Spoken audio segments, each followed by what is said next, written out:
really see a lot because of the water out this window. But it is storming, so we had to. Wow, we had to leave early. It's pretty bad.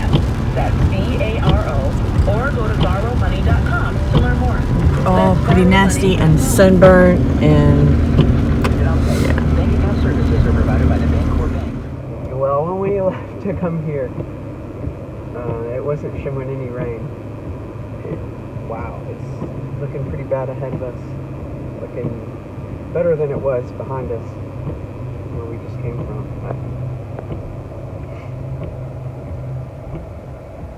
The sand is really deep on the way out. At least some of the low road is exposed, and we can go on the low road, which is a lot smoother and hard packed because it's wet. I thought it was neat. Wow. Yeah. The truck is performing really well in sand. I'm really pleased with it, even though it has crummy tires and we don't have a lift on it yet. We didn't have to use the Max tracks or the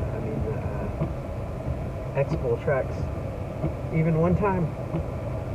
Stormy forgot her sun shirt, so she's been putting on sunscreen pretty faithfully. All of us wore sun shirts, but obviously we missed some spots as far as we didn't do as much sunscreen as we should have, and every one of us in different ways have a sunburn. I've got it on my face. All the kids have it on their faces. James has just a little bit because he had a fishing a gator on, and then we had hats and everything. All of our legs are burned and everything, but we had a lot of fun yesterday. But man, every day it's rained, and there was not supposed to be any rain, like James said, at all. And we got rained out 3 o'clock Saturday morning, and the tent got soaked, and we had to draw all that out and air it out. And then today, it's been raining. We had to get up early and get in the truck because of the lightning. And then James and I packed up in the rain and everything just to try to get everything back in order before it gets worse, or if it gets worse. I can't really tell. I think it's moving out, but it's still raining. So we went ahead and just packed up everything, and we're heading home. So look at the size of these ruts. I'm fixing to turn it around so you can see the road, the rut. Wow, yeah. Wow. He's already dragging the frame across those. Well, he already went through some of the ruts, but I'm going to turn around for a minute to kind of show you more of the weather and the water, and then some of this track that we're going down. Overall, yes, you do need to have 4x4, but overall the track's not too bad. But there are a few spots to where high tide, you have to time it and kind of go by certain places because the water's coming up over the track. And then there are some places already, we've passed that had some pretty big ruts and pretty deep. So. Yeah, because there's other trucks out here with 40-inch tires. And some people are driving like we are, and some are really playing and tearing it up. So there's some places where you can kind of play, and that's okay. Over here over to the left, and then there's some that since the tide is lower, on the right hand side, since it's raining, we can drive a little bit easier. But when the high tide's up, all that's gone. We're at mile marker 35, so we were about 40 miles down. We're about 40 miles down from a 60-mile track.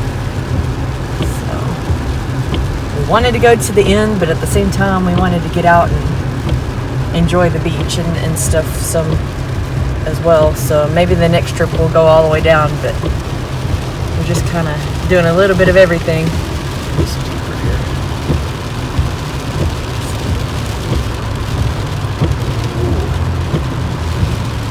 The kids and I would rather be at the beach, and James would like to play in the sand, so we kind of compromise from time to time.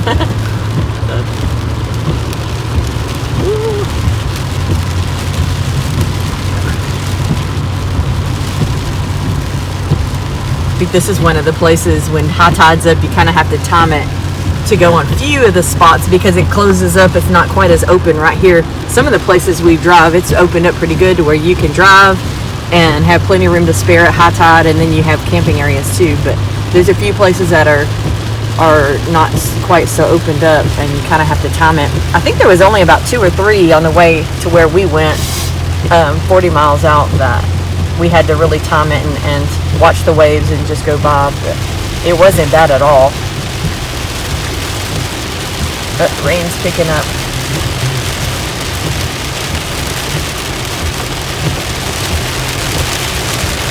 Oh, that water's getting close to their tent. Yeah, it is.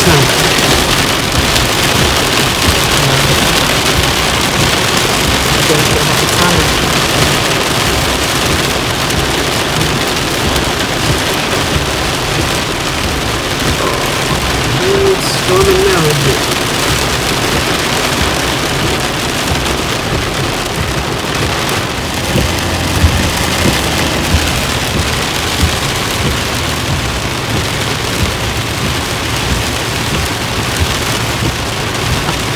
Can't tell if they're breaking down their tent or if the weather and stuff tore down their tent.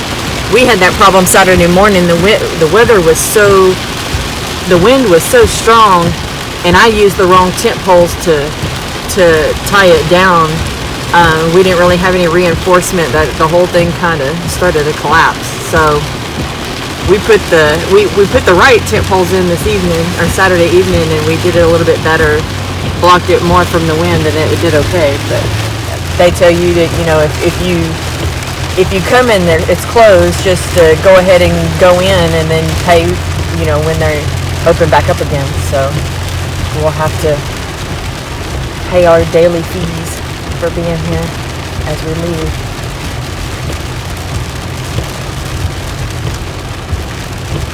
Not bad. $10 a truckload per day, and then free camping, so it's pretty cheap. Can't do that anywhere else. $20 for a weekend for a whole family to come out here. It's not bad.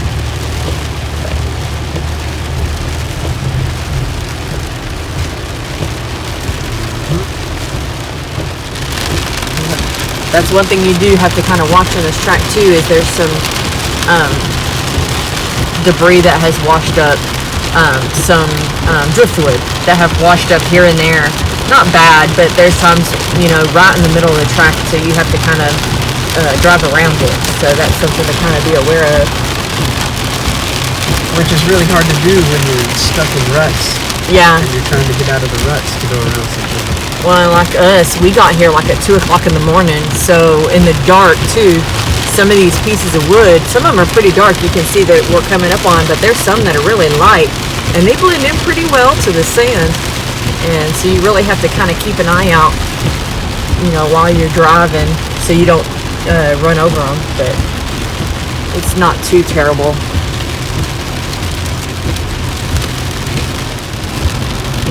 It was funny, there's a lot of beach workers down here that were on side-by-sides, and there's several. There was one that had to be pulled out that was broke down, and there was one, I guess, that we assumed they got stuck and they had to get a tractor to come pull them out. It's kind of funny, but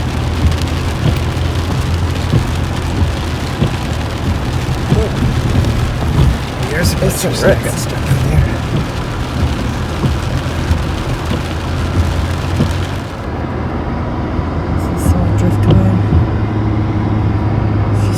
driftwood and a little bit of seaweed, and then a whole bunch of trash.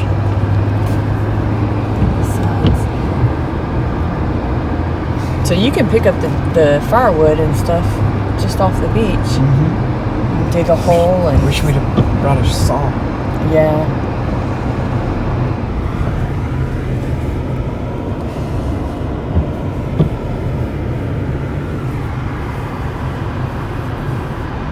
Marker 25. Some of the mile markers are larger.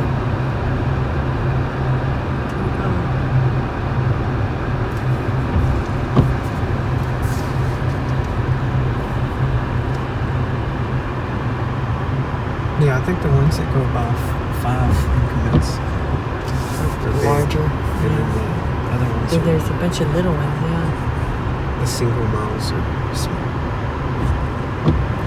It's cool to kind of see everybody's setups. Everyone has different types of tents, and the rooftop tents and the swags and the campers, and some people bring a lot of stuff flags and things, and some are pretty simple. Some people There bring... was a baby doll. Yeah, You on a see pole, that? yeah. The leg was ripped off, and then he got it stuck on a pole. Mhm. That was funny. But I like looking at. I've always liked looking at different people's setups and all the different tent styles that are out there and That's stuff. a nice one. Yeah, that They one's in make the back one of for the this truck. They sell it at Chevy. The That's dealership cool. sells it. If it wasn't, the only bad thing about those is it's not really big enough for a whole family, but it's perfect. I got it too big, dang it. I had zoomed it out. I zoomed it.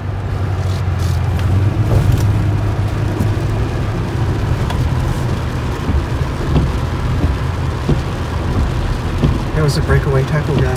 Just Oh, I passed didn't us. even notice. I was telling Stormy about that. Watching his YouTube channel and then see him out here. He's here every day, apparently. Yeah. Now I know what Stormy meant. There was a bridge There's an that aircraft went carrier. straight up. See all the Airplanes on it.